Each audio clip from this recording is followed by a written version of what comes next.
primero de hace rato que cumplieron años, 14 años, el día que muchos gigantes economistas y consultores decidieron fundar o formar la Fundación LT Progreso. Está cumpliendo 14 años y yo no los quería saludar, así que a uno de sus directores, el economista Aldo Abrán, los saludo. Querido Aldo, buenas tardes, bienvenido y feliz cumpleaños de la Fundación LT Progreso. Bueno, muchísimas gracias, un gusto estar charlando con ustedes. Aldo, sí, me ibas a decir algo, perdón. No, la verdad que es un orgullo haber formado con un equipo como el que hemos armado en estos 14 años con Libertad y Progreso, en el cual no solamente hemos difundido las ideas de la libertad que poco a poco se van imponiendo en la Argentina, que son las que verdaderamente van a aumentar al implementarse las oportunidades de progreso de todos los argentinos, y además el poder aportar también los proyectos de solución en el marco de la Constitución Nacional, cosa que no es usual en la Argentina, sobre todo en la política, como para que los problemas del país y de los argentinos se vayan resolviendo, ¿no? Esa fue nuestra misión, y creo que, bueno, nos ha dado muchas satisfacciones el poder cumplirla. Así que estamos muy orgullosos. Es todo un equipo que se pone todos los días la camiseta y para mí es un honor trabajar con ellos. Exactamente, además son muy cordiales con nosotros. Han puesto un libro a disposición de economistas, de políticos y de la gente con una propuesta absoluta de gobierno, y han hecho un enorme trabajo con índices muy confiables, con esquemas muy confiables de econometría y demás, y además han logrado que justamente la idea de la libertad y el progreso haga carne mucho, ¿no? Hoy todo el mundo debate con ese norte presente, ¿no? No miramos más para atrás, miramos para adelante. Sí, cosa muy distinta cuando Libertad y Progreso nació, ¿no? Allá en 2011, justamente como para enfrentar las ideas contrarias que se estaban imponiendo desde el gobierno. En ese momento gobernaba Cristina Fernández de Kirchner con un objetivo plenamente populista y progresista, y es más, si hacemos un poco de memoria, en ese momento justo también se lanza la Secretaría de Pensamiento Nacional, ¿no? Que claramente es lo que marca esa diferencia con las ideas de la libertad, ¿no? Cuando hay libertad, la gente piensa como quiere, se expresa como quiere, y bueno, y en ese intercambio de ideas es donde se pueden lograr las mejores soluciones para los problemas de sus ciudadanos, ¿no? Además, fíjate que para decir 2011, en 2012 ya apareció esta barrabasada de la estatización o nacionalización, que aparecía lo de IPF, ¿no? Con Kicillof, que decía tarados y estúpidos, si creen que vamos a respetar la ley para meternos en IPF, ¿no? Lamentablemente, ahí ya no hay, digamos, lo grave no es el problema de ideología, ¿no? Yo no estoy obviamente de acuerdo con esa estatización, habrá otros que lo están, pero la verdad es que la Argentina y la normativa argentina y las normas de Estados Unidos preveían una forma legal de poder llevar adelante esa estatización, ¿no? Si es que era el objetivo del gobierno, pero aquí se quebraron todas las leyes, la Constitución Nacional local y las normas de Estados Unidos en el proceso de estatización. Y no solamente eso, o sea, porque hasta ahí uno podría decir, bueno, pobres, cometieron un error, ¿no?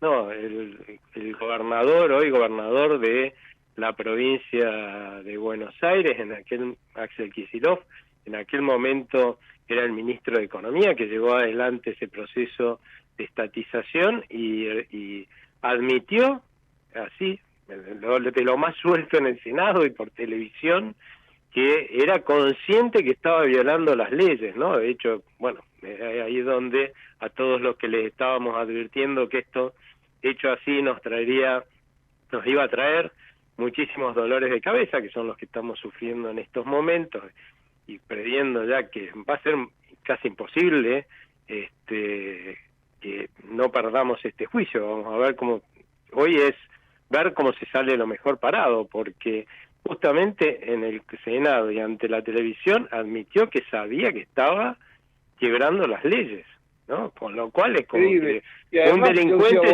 que acaba de cometer bien. un delito salga en la tele y diga yo lo cometí, o sea, estamos perdidos. Claro, y además los propios abogados del Estado le decían, no lo hagan de esta forma, está mal hecho, no lo hagan así. Le decían, hay otra forma de hacerlo, así no lo hagan, y sin embargo no les importó. Y después los legisladores que con carteles y aplausos lo votaron, ¿no? Sí. Aldo. Bueno, ¿qué va a ser? Lamentablemente hemos tenido dirigentes que yo la verdad que no entiendo cómo pudo haber llegado a alguien que hace esas barbaridades, porque esas ya son barbaridades, no es mala gestión, son barbaridades. Haya llegado gobernador de la provincia de Buenos Aires, pero bueno, creo que todavía tenemos mucho para aprender en la Argentina en términos de votar y analizar a nuestros candidatos, y estamos en ese proceso que yo creo que vamos bien y en algún momento votaremos mejor. Exactamente, un mes de plazo es esto importante, y hoy leía que ya los de Buford, fondo que decidió su derecho a juicio, que había comprado sin plata, es toda una historia, es una historieta increíble, ¿no? Es realismo puro, es cubismo, es Dalí, es Picasso, es una cosa de loco. Hoy leí que los propios tenedores de Buford dicen, aceptaríamos bonos y hablar de plazo. Claro, tenemos que ver cómo, porque hoy me contaba Agustín de la mañana, claro, yo le pregunté esto, Agustín te lo hago de nuevo, para el que no sabe, ¿no? Que lo está escuchando. La condena es por 16.000 millones de más intereses. Si das el 51%, corregime, me parece que no cubrís la condena de 16.000. O sea que seguiríamos debiendo plata. Sí, en realidad no es que le vamos a pagar con el 51% de las acciones. Creo que lo que más bien está pidiendo la jueza en Estados Unidos es que eso se transfiera como una suerte de garantía de pago, claro, a ejecutarse, por lo menos por la parte que valga, pero bueno, la verdad es que va a ser un problema. Yo creo que a la larga lo que va a suceder, y lo único que se puede hacer es demorar esta solución, es que se va a negociar un pago no con acciones, seguramente que seguirán siendo del Estado hasta que se privaticen esas acciones, que es lo que yo haría, entre paréntesis, no ahora con este lío, pero sí una vez resuelto este lío, se pagarán con bonos, como se están pagando y se han pagado todas las demás deudas, ¿no? Como también todos los líos y los juicios que perdimos por la forma en que se estatizó Aerolíneas Argentinas, ¿no? Otro caso, y tenemos una lista de desastres todavía que se hicieron durante el gobierno kirchnerista, de juicios que vamos a perder la gran mayoría, pero bueno, es la herencia. Ahora, como vos dijiste en algún momento, lo importante es mirar hacia adelante, cómo hacemos que este país crezca lo más que se pueda para brindarle mayores oportunidades de progreso a su gente, y con ese crecimiento ir pagando todos los desastres que hicieron nuestros gobiernos en el pasado, ¿no? Que lamentablemente no podemos decir, uy, lo hizo otro, ¿no? Porque ese otro, nos guste o no a los argentinos, alguien lo votó, alguien lo puso en el gobierno, y por lo tanto somos responsables de las decisiones que tomaron. Así que sí, vamos a tener que enfrentar esos pagos a futuro. ¿Qué va a hacer? Estamos hablando con Aldo Arana, economista y director de la Fundación Libertad y Progreso. Aldo, dos temas. Gobernadores inquietos, sí, inclusive un colega titulaba para mi asombro, y de muchos el domingo, que por el planteo de los gobernadores tituló, y cito a partir de ahora, está en peligro la gobernabilidad de Milei. Me pareció una osadía terrible, ¿sí? El nerviosismo de los gobernadores, que para mí va a brindar la cordura, y por otro lado venían hablando del apocalipsis, la avalancha, el capital, resulta que se hace de MAE, y y la economía argentina está en proceso de crecimiento. Sí, yo creo que los gobernadores van a seguir actuando con cautela, pero la historia argentina demuestra que uno vota acá gobernadores para que extiendan la mano para pedirle plata al gobierno nacional. Y eso no es culpa de los gobernadores ni del gobierno nacional, es culpa de los ciudadanos de cada uno de los distritos que nos llamamos todos y todos nos decimos que somos federalistas, ¿no? Pero fíjate que cada vez que hay que resolver un problema generado en la provincia por los gobiernos de las provincias y los malos manejos de los municipios y también de los intendentes, todo el mundo mira y pide esas soluciones al gobierno nacional, ¿no? O sea, eso no es federalismo, eso es centralismo, pero es cierto que es a lo que nos han acostumbrado, porque los gobiernos populistas son gobiernos que tienden a concentrar el poder, ¿no? Y cuando vos concentrás el poder, claramente eso no tiene nada que ver con federalismo, todo depende del gobierno nacional y medio que lo único que hacemos en las provincias es votar al que va a seguir las órdenes o va a manguear al presidente de la nación, ¿no?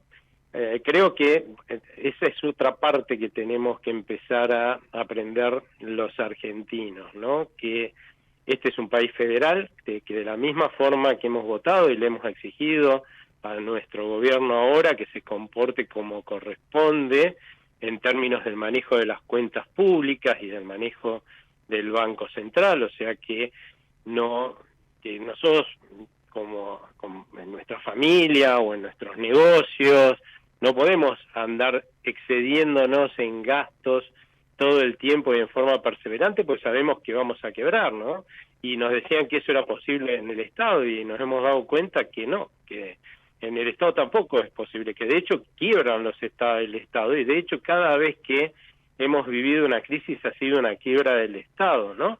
Bueno, ahora que hemos aprendido eso y que le estamos exigiendo un comportamiento en el manejo de las cuentas públicas austero y prudente como el que hacemos de la finanza de nuestra familia, bueno, aprendamos que también le tenemos que pedir exactamente lo mismo a nuestros gobernadores, a nuestros legisladores provinciales, a nuestros intendentes y también a nuestros concejales, porque todo el tiempo, por ejemplo, vamos a dar un ejemplo, ¿no? Para que la gente entienda. Nosotros estamos todo el tiempo reclamándole que bajen los impuestos y ese es el compromiso de este gobierno, que va a sostener el gasto público constante y entonces todo lo que entre va a ir a bajar impuestos al gobierno nacional, ¿no? Pero vos sabés que de los más o menos 160 impuestos que hay en la Argentina y tasas, 120 son de los municipios y las provincias. ¿Dónde está el mayor problema, no? O sea, claramente el desmanejo que ha habido en las provincias y en los municipios es extraordinario, ¿no es cierto? No saben ya cómo desplumarnos. Y bueno, ahora ya le pedimos y hemos votado en ese sentido un gobierno que va a ejercer este mandato de los ciudadanos de manejar bien las cuentas públicas para bajar la cantidad y bajar la presión tributaria, además de la cantidad de impuestos. Bueno, empecemos a hacer lo mismo en las provincias y en los municipios, porque de hecho, fíjate vos que no es más fácil, ¿no? No sé, en la provincia de Salta, que yo soy salteño, ir a pedirle al gobernador o a los legisladores provinciales o al concejal o al intendente que resuelva los problemas cuando son tus vecinos, ¿no? Los encontrás por la calle, te diría, que pedírselo a la nación, ¿no? Entonces, bueno, pero eso es parte del aprendizaje, ¿no? De que los ciudadanos tenemos que hacernos cargo no solamente de lo que pasa a nivel nacional, pero también en nuestra provincia y en nuestro municipio, ¿no? Aldo, ¿qué nos dijo ayer sobre la economía argentina y su progreso el EMAE de abril? Mira, lo que nos contó es la historia que ya que vimos, ¿no? Imagínate vos, de golpe, que allá por febrero o marzo, un montón de mis colegas estaban diciendo que se venía un flor de salto cambiario, incluso recomendaban comprar como si eso fuera barato, dólares a 1.400 pesos, porque se venía en salto cambiario del dólar oficial, ya sea porque lo pedía el Fondo Monetario Internacional o porque íbamos a una unificación cambiaria. Cuando a los argentinos nos dicen algo así, la verdad es que lo que hacemos es entramos a recortar nuestro gasto lo más que podemos, paramos todas las inversiones, no aumentamos la producción ni ahí, bajamos la producción, dejamos de vender, porque si nuestros productos dependen del valor oficial del dólar, imagínate, vendo el valor de hoy y después salta 40-50%, como decían algunos, iba a saltar, perdés plata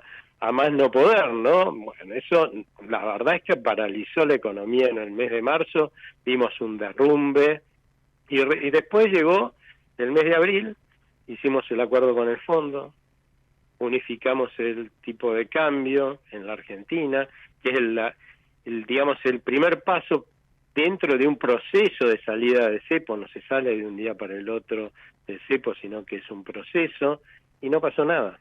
Subió el dólar, sí, subió a 1.250 pesos, después volvió un poco más y después volvió a bajar, pero no hubo ningún salto espectacular, y bueno, y la gente cuando vio que no pasaba nada y volvió a vivir su vida como con normalidad, por decirlo de alguna forma, porque no se venía ninguna catástrofe, volvió a consumir, volvió a invertir, lo mismo las empresas, de hecho vimos un aumento fenomenal de los precios en marzo, porque había que cubrirse de ese futuro salto de los precios, y fíjate que en mayo tuvieron, las empresas que habían subido un montón sus precios tuvieron que bajarlo, por eso se cayó tan fuerte la inflación, ¿no? O sea que, bueno, va a seguir pasando esto porque hasta que se estabilice definitivamente la economía, va a haber muchos que van a alentar fantasmas sin quererlo por ahí, ¿no? Con buena intención, y otros lamentablemente con toda la mala intención de que este gobierno le vaya mal y así conservar los privilegios que les hacen ganar plata a costa de todos los argentinos, ¿no? Bueno, como la propia condenada que desde el balcón grita y pide el apocalipsis, ¿no? Sabiendo que si eso ocurriera, la pasaríamos todos muy mal, ¿no? El pueblo se dice amar y querer tanto, sufriríamos muchísimo, ¿no? La verdad que es increíble que un condenado tenga insulte todos los días, de ir a los jueces, a la corte, al presidente. La verdad es una cosa muy extraña, la verdad, ¿no? Para mi gusto. Sí, bueno, eso claramente viene, por un lado, porque hay una clara diferencia ideológica entre el rumbo que tomó este gobierno y lo que piensa que hay que hacer la expresidente Cristina Fernández de Kirchner, y bueno, y todo todos los que la piensan igual que ella, ¿no? O sea, no me extrañan esas críticas. Sí, por ahí me extrañan algunas críticas de colegas míos que más bien están del lado opuesto de ese pensamiento, sí. Pero yo creo que en líneas generales es que todavía tenemos que aprender, ¿no? Todos, que lo que se está haciendo hoy es absolutamente distinto a lo que se hacía en el pasado, con lo cual muchos siguen analizando esto como si siguiéramos por la misma senda del pasado, ¿no? Entonces, claro, si vos lo analizás así, como que seguimos cometiendo los mismos errores, vamos a tener una crisis hacia adelante seguro. Ahora, yo no digo que yo lo que digo es, este no es el rumbo anterior. Con esto no quiero decir que no se cometan nuevos errores, y podemos, porque es un rumbo distinto, nuevos errores, y tenemos que estar atentos para corregirlos, para que tengan el menor costo para la población posible, pero son nuevos errores que tendrán consecuencias nuevas, ¿no?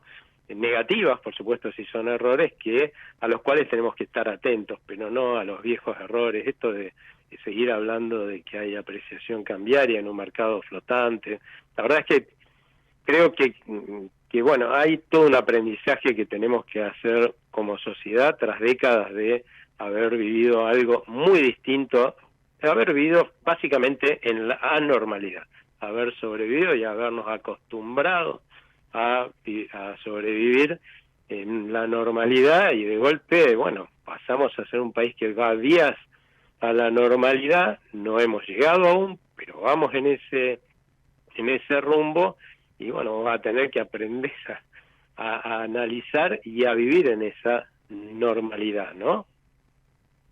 Nos quedan 4 minutos y antes de despedirte quiero preguntarte, seguramente ya se ha cerrado los números en junio en la fundación de IPC, de precios minoristas. ¿Qué estaría dando junio? ¿Cómo ves el comportamiento y cómo ves julio? Bueno, en términos de junio, a nosotros el relevamiento del mes nos dio 2%, pero solemos agarrarle por demás, digamos, ¿no? Porque por la forma que medimos 20.000 precios, pero la verdad es que el INDEC mide muchísimos más, ¿no? Y en líneas generales nos pasamos una décima o dos, yo creo que vamos a estar una décima o dos por debajo del 2%, ese va a ser el dato del INDEC. Y para julio lo que estamos viendo es que vamos a estar por debajo de la inflación de junio, lo cual es algo que usualmente no pasa. Hay una cosa que se llama estacionalidad, que se repite todos los años, eso quiere decir estacionalidad en una situación de normalidad, que es que junio es más bajo que los meses anteriores, la inflación, y julio es más alto que junio, ¿no? Pero esta vez, como hay todo un reacomodamiento de precios que surge claramente de lo que hemos vivido en los últimos meses, entre ellos la unificación cambiaria, el proceso de salida de cepo, que va a hacer que este acomodamiento de precios relativos, que probablemente veamos que julio dé más bajo que el mes de junio, o sea que estará algunas décimas por arriba del 1,5%, ¿no? Julio. Aldo, como siempre, un gustazo escucharte. Otra vez felicidades por los 14 años de la Fundación. Un fuerte abrazo y gracias por la gentileza de siempre. Un gusto para mí, y muchísimas gracias. Que tengan muy buena tarde. Gracias. El doctor Aldo Abrán es uno de los directores de la Fundación Libertad y Progreso.